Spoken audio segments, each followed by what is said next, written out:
So in the present lecture, I will explain about transformer. Okay, na? So present lecture లో మనం transformer కోసం మాట్లాడదాం. So మీరు జనరల్గా ఈ ట్రాన్స్ఫార్మర్స్ ని చాలా దగ్గర చూసే ఉంటారు. ఓకే, సో ట్రాన్స్ఫార్మర్స్ అనేవి జనరల్గా ఇలా ఉంటాయి. సో చిన్న సైజులో అయితే ట్రాన్స్ఫార్మర్స్ అనేవి ఇలా ఉంటాయి, ఈ విధంగా. అయితే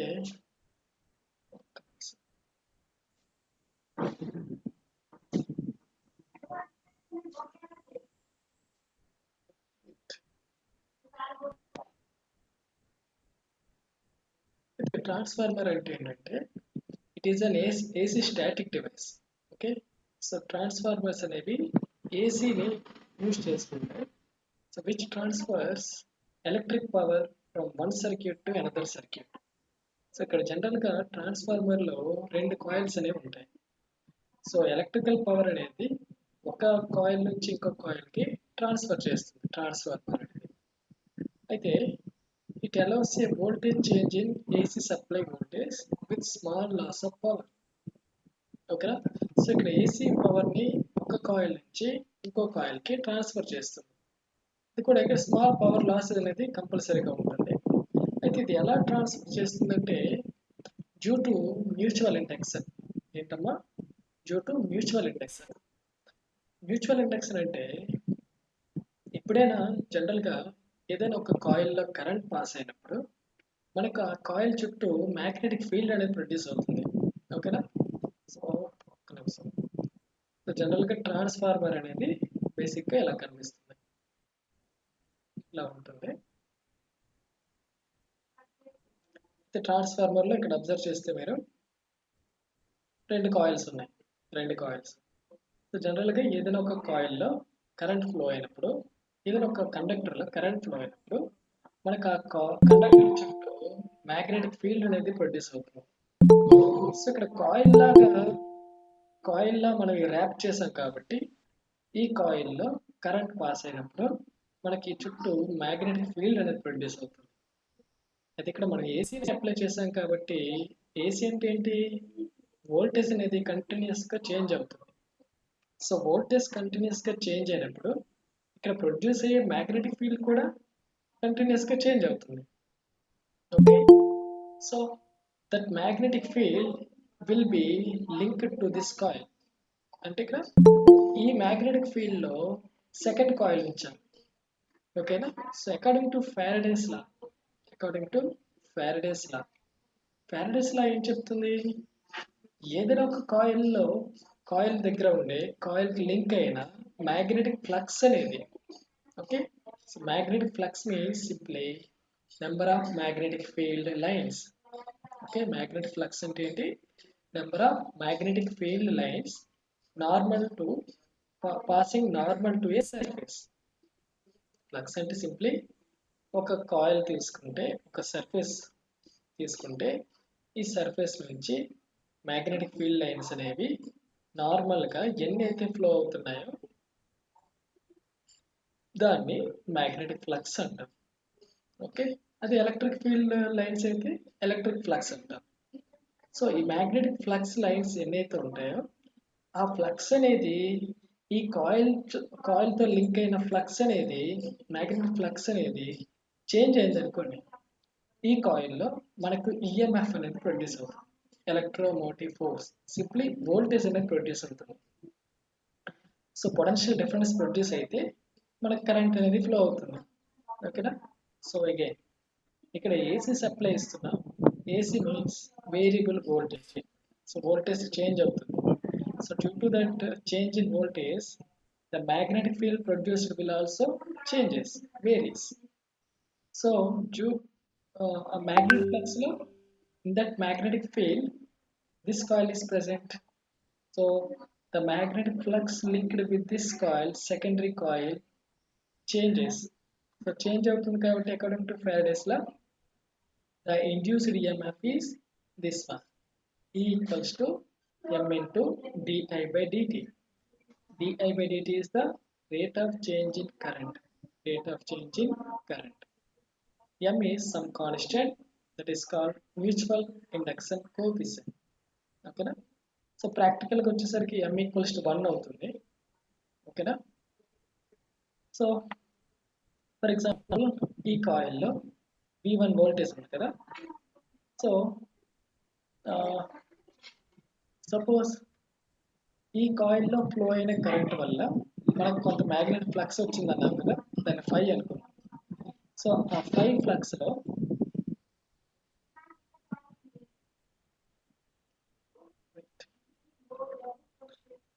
ఫ్లక్స్లో సెకండరీ కాయిల్ ఉంది.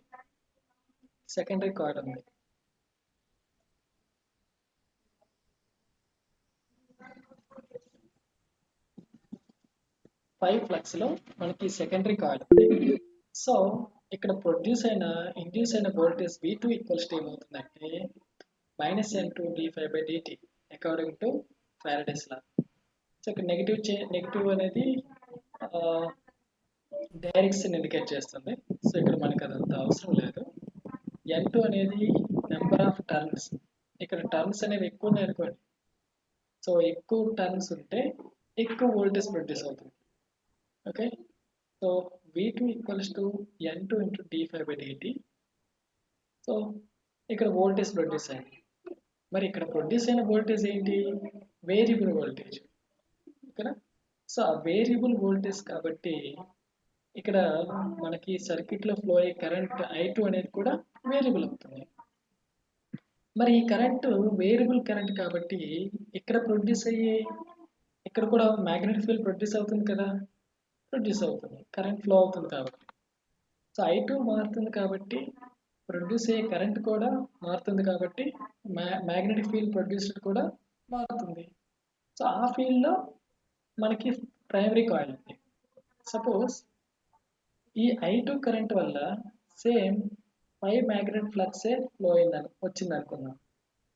సో అప్పుడు V1 ఈక్వల్ టు ఏమవుతుందంటే same from Faraday's law V1 equals to N1 d∅dt. Okay. First coil వల్ల సెకండరీ కాయిల్లో ఫ్లక్స్ 5. సో దానివల్ల వచ్చిన V2 induced voltage V2 equals this one. I2 current వల్ల ఫస్ట్ కాయిల్లో link అయిన ఫ్లక్స్ సేమ్ 5. ఐడియల్ కేస్ తీసుకున్నాను. ఓకేనా, ఐడియల్ కేస్. సో రెండు ఫ్లక్స్లు సేమ్. అలాంటప్పుడు ప్రొడ్యూస్ అయిన voltage V1 equals to this one. అయితే ఇక్కడ రేషియో తీసుకుంటే వీటికి V2/V1 equals to N2/N1. Okay. So this is some constant. So finally V2/V1 equals to N2/N1 వచ్చింది. అలాగే ఐడియల్ కేసులో ఏమవుతుందంటే మనం ఇన్పుట్గా ఇచ్చిన పవర్ మొత్తం ఇక్కడ అవుట్పుట్లో వస్తుంది ఐడియల్ కేసులో. కానీ ప్రాక్టికల్గా కొన్ని లాసెస్ అనేవి ఉంటాయి. సో ఐడియల్ కేసులో ఇన్పుట్ పవర్ అనేది అవుట్పుట్ పవర్కి ఈక్వల్ అవుతుంది. అంటే V1 I1, ఇక్కడ I1 ఉంది, స్మాల్ I1 తీసుకున్నాను, no problem. So V1 I1 power అంటే ఏంటి? Voltage into current. So V1 into I1 is the input power. This is output power. So input power equals to output power. So from this V2/V1 equals to I1/I2, but V2/V1 equals to N2/N1. So దీని నుంచి ఇలా వచ్చింది V2/V1 equals to N2/N1 equals to I1/I2. Okay. So this is the relation between. ఇది main formula important. ఇది దీన్ని use చేసుకొని మనం transformers అనేవి తయారు చేస్తాం. స్టూడెంట్స్ అందరికీ అర్థమవుతుందమ్మా? అందరికీ రీచ్ అవుతుంది కదా? సౌండ్ పెట్టాలా? వినిపించట్లేదా? అందరికీ వినిపిస్తుందా?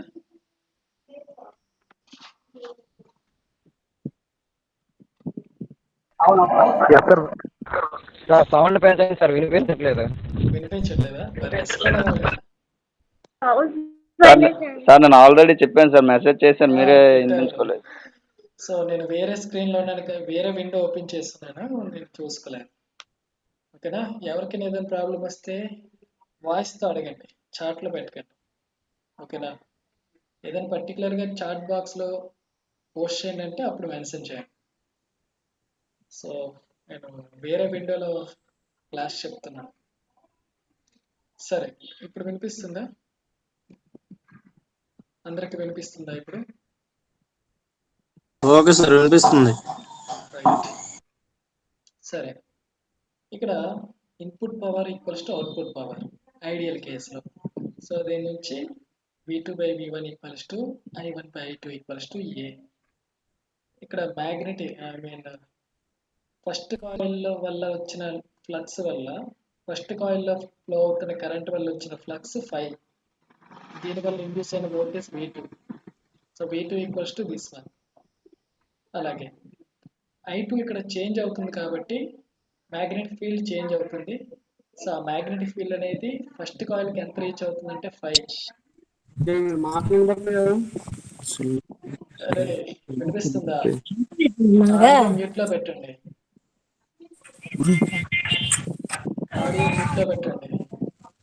ఎవరు? నందు ఎవరు? నందకిషోర్. జగదీష్. సరేనా? సో I2 చేంజ్ అవ్వడం వల్ల 5 కూడా ఇక్కడ మ్యాగ్నెటిక్ ఫీల్డ్ ప్రొడ్యూస్ అయిన మ్యాగ్నెటిక్ ఫీల్డ్ అనేది చేంజ్ అవుతుంది. ఆ చేంజ్ అవుతున్న మ్యాగ్నెటిక్ ఫీల్డ్ లో ఫస్ట్ కాయిల్ ఉంది. ఫస్ట్ కాయిల్ అనేది ఫారడేస్ లా నుంచి ప్రొడ్యూస్ అయిన voltage V1. So that is this one. ఈ రెండింటి నుంచి మనకి ఈ రిలేషన్ వచ్చింది. మనం పవర్ని యూజ్ చేసుకొని ఈ రిలేషన్ 4th ఈక్వేషన్ వచ్చింది. ఈ రెండింటి నుంచి ఈ రిలేషన్ రప్పించాం. So this is very important ఇది. దీన్ని ట్రాన్స్ఫార్మర్ ఈక్వేషన్ అని కూడా ఉంటాం. సో ఇది ఎందుకోసం ఇంపార్టెంట్ అంటే, ఫర్ ఎగ్జాంపుల్ ఇన్పుట్ వోల్టేజ్ 1000 ఉంది, 1000 వోల్ట్స్ ఉంది. నాకు అవుట్పుట్లో 10 వోల్ట్స్ కావాలి. అంటే వోల్టేజ్ అనేది ఇక్కడ రెడ్యూస్ అవ్వాలి, తగ్గాలి. సో జనరల్గా ఇటువంటి ట్రాన్స్ఫార్మర్స్ని స్టెప్ డౌన్ అంటారు. వోల్టేజ్ అనేది తగ్గింది కాబట్టి, so the transformers in which the voltage will be reduced is called as step down transformer. So step up ట్రాన్స్ఫార్మర్లో వోల్టేజ్ అనేది ఇంక్రీజ్ చేస్తాం. సరే, సో 1000 వోల్ట్స్ని 10 వోల్ట్స్గా కన్వర్ట్ చేయాలంటే, అంటే ఇక్కడ V1 equals to 1000, V2 equals to 10. So V2/V1 equals to ఏమవుతుంది? 10/1000. 10/1000. 10/1000.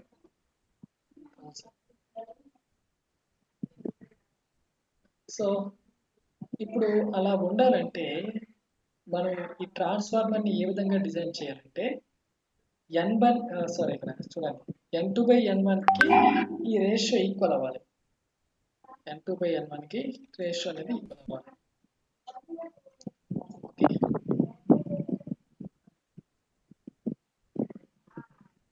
అంటే ఇక్కడ ఫర్ ఎగ్జాంపుల్ ఫస్ట్ కాయిల్లో 1000 టర్న్స్ ఉన్నాయి అనుకోండి. లేదంటే డయాగ్రామ్ క్లారిటీ లేదు. మీరు రిజల్యూషన్ పెట్టుకోవాలి. మా వీడియో క్వాలిటీ హైలో పెట్టండి, ఓకేనా? వీడియో క్వాలిటీ హైలో పెడితే కొంచెం నీట్గా కనిపిస్తుంది. సరే, ప్రస్తుతానికి క్లాస్ వినండి. ఈ వీడియో రికార్డ్ చేస్తున్నాను కాబట్టి యూట్యూబ్లో పెడతాను, మీకు లింక్ షేర్ చేస్తాను, మళ్ళీ చూడొచ్చు, నో ప్రాబ్లం. ఓకేనమ్మా? Okay sir. సరే, మనకు రిక్వైర్మెంట్ ఇది. ఇన్పుట్ 1000 వోల్ట్ ఇస్తున్నాం, అవుట్పుట్ 10 వోల్ట్స్ కావాలి. అయితే ఫస్ట్ కాయిల్లో మీరు 100 టర్న్స్ పెట్టారనుకోండి, 100 టర్న్స్. అప్పుడు సెకండ్ కాయిల్లో ఎన్ని టర్న్స్ ఉండాలి అంటే ఈ ఫార్ములా యూజ్ చేస్తాం. సో V2/V1 అంటే 10/1000, N2/N1 ఇక్కడ N2/N1, but N1 equals to 100. So N1 ఇక్కడ 100 వేస్తే సింప్లిఫై చేస్తే N2 ఈక్వల్స్ టు 1 వస్తుంది.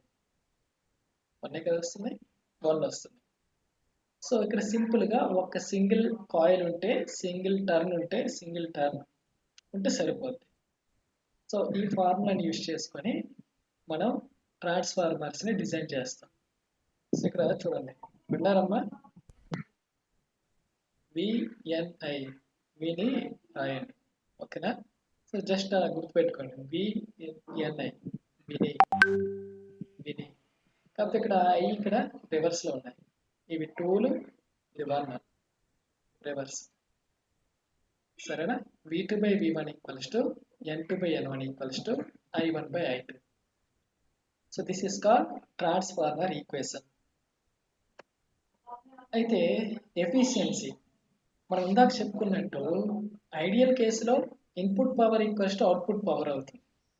ప్రాక్టికల్గా వచ్చేసరికి ఇక్కడ ప్రొడ్యూస్ అయిన మ్యాగ్నెటిక్ ఫీల్డ్ మొత్తం ఈ సెకండరీ కాయిల్కి రీచ్ అవుతుంది, కొంత లాస్ అనేది జరుగుతుంది. సో ప్రాక్టికల్గా వచ్చేసరికి కొంత లాస్ అనేది ఉంటుంది. కాబట్టి జనరల్గా ట్రాన్స్ఫార్మర్ యొక్క వర్కింగ్ ఎంత ఇన్పుట్ పవర్ని ఎంత అవుట్పుట్కి ట్రాన్స్ఫర్ చేస్తుంది అనేది ఎఫిషియన్సీని యూజ్ చేసి మనం డిఫైన్ చేస్తాం. So the efficiency of a transformer, it is defined as the ratio of output power to input power. So output power ఏంటి? Output voltage is V2, output current is I2. So output power అనేది V2 into I2. So V2 I2 by input power is V1 I1. So ఇది calculate చేస్తే మనకు efficiency వస్తుంది, ఓకేనా? So ప్రాక్టికల్గా ideal కేసులో కనిపిస్తుంది అందరికీ, ఏమైనా ప్రాబ్లమ్స్ ఉన్నాయా? ఓకే. సో ఐడియల్ కేసులో ఏమవుతుందమ్మా, ఈ రెండు ఈక్వల్ ఉంటాయి కాబట్టి ఐడియల్ కేసులో ఈటా ఈక్వల్స్ టు 1 వస్తుంది. ఎఫిషియన్సీ 100%, 1. సరే, ట్రాన్స్ఫార్మర్స్ ఎక్కడ యూజ్ చేస్తాం? ట్రాన్స్ఫార్మర్స్ ఎక్కడ అప్లై చేస్తామంటే, ఇక్కడ చెప్పుకున్నట్టు 2 రకాల ట్రాన్స్ఫార్మర్స్ ఉన్నాయి. సో ఈ కండిషన్స్ ఇవి. N2 అనేది ఎక్కువ ఉన్నాయనుకోండి, అది స్టెప్ అప్ ట్రాన్స్ఫార్మర్ అవుతుంది. సో సెకండరీ కాయిల్లో టర్న్స్ అనేవి ఎక్కువ ఉంటే మనకు ఏమవుతుందమ్మా, అది స్టెప్ అప్ ట్రాన్స్ఫార్మర్గా పనిచేస్తుంది. అంటే ఫర్ ఎగ్జాంపుల్ ఇక్కడ 10 ఇస్తే 1000 volts కావాలనుకోండి. సో ఇక్కడ వోల్టేజ్ అనేది ఇంక్రీజ్ చేస్తాం. సో అలాంటప్పుడు స్టెప్ అప్ ట్రాన్స్ఫార్మర్ యూజ్ చేస్తాం. అదే N1 తక్కువ ఉన్నాయనుకోండి, N1 ఎక్కువ ఉన్నాయనుకోండి, N2 తక్కువ ఉన్నాయనుకోండి, సో అప్పుడు వోల్టేజ్ అనేది తగ్గుతుంది. That is called step down transformer. So applications ఏంటంటే long distance transmission of electricity. So చాలా డిస్టెన్స్ ప్లేసెస్కి కరెంట్ అనేది పంపించేటప్పుడు ఏమవుతుందంటే వైర్లో, ఈ కేబుల్స్లో వోల్టేజ్ అనేది తగ్గిపోద్ది.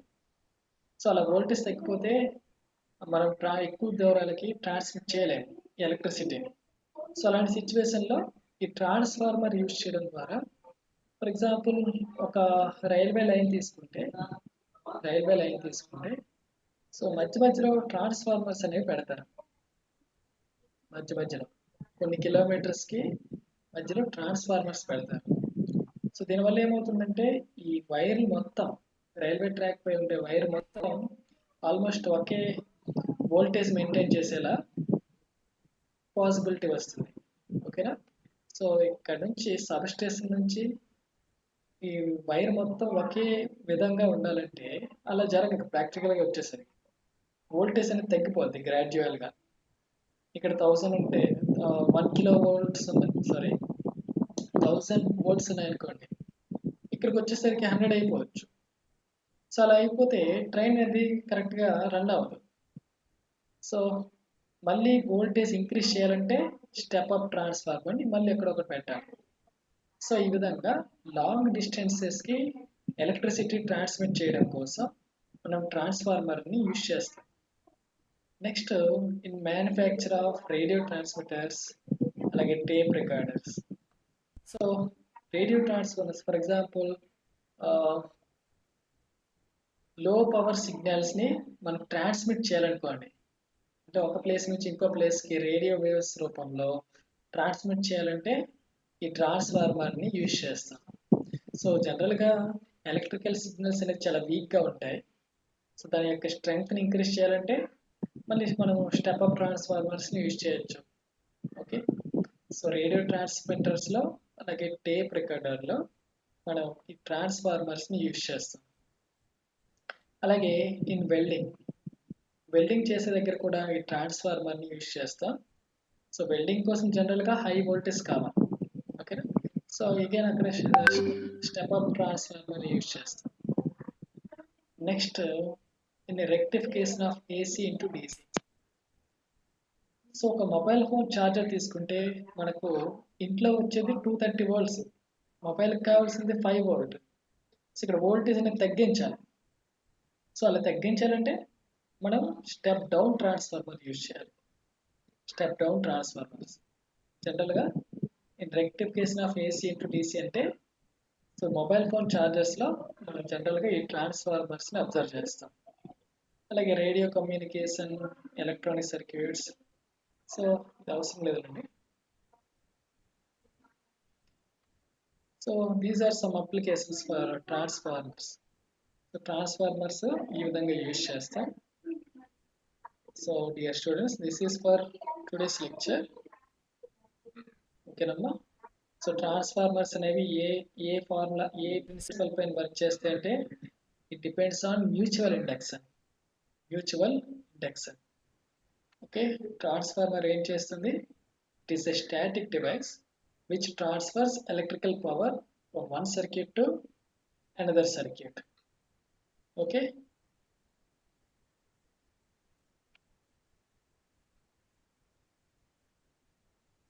ఓకే నమ్మా, అందరికి అర్థమైంది? ఏమైనా డౌట్స్ ఉన్నాయా?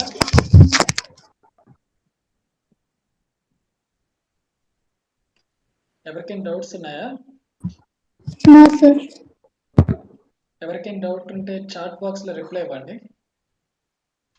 నో సార్, డౌట్ లేదు సార్. చాట్ బాక్స్ లో రిప్లై ఇవ్వండి.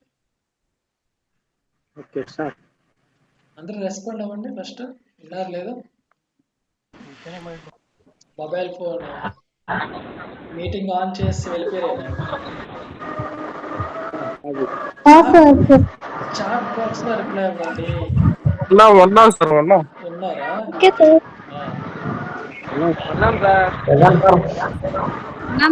అందరికి అర్థమైందా?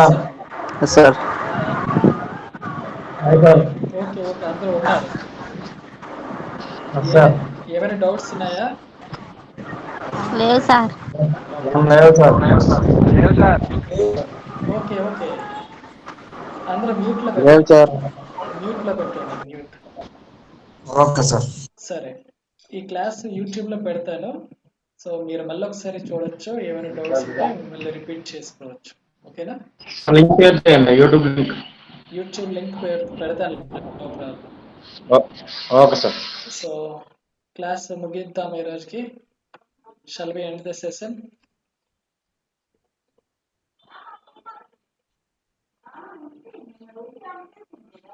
చాట్ బాక్స్ లో రిప్లై ఇవ్వండమ్మా. సెషన్ క్లోజ్ చేస్తున్నాను.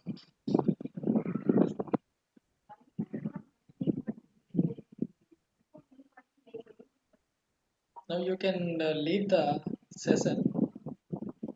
మీరు క్లాస్ నుంచి వెళ్ళిపోవచ్చు.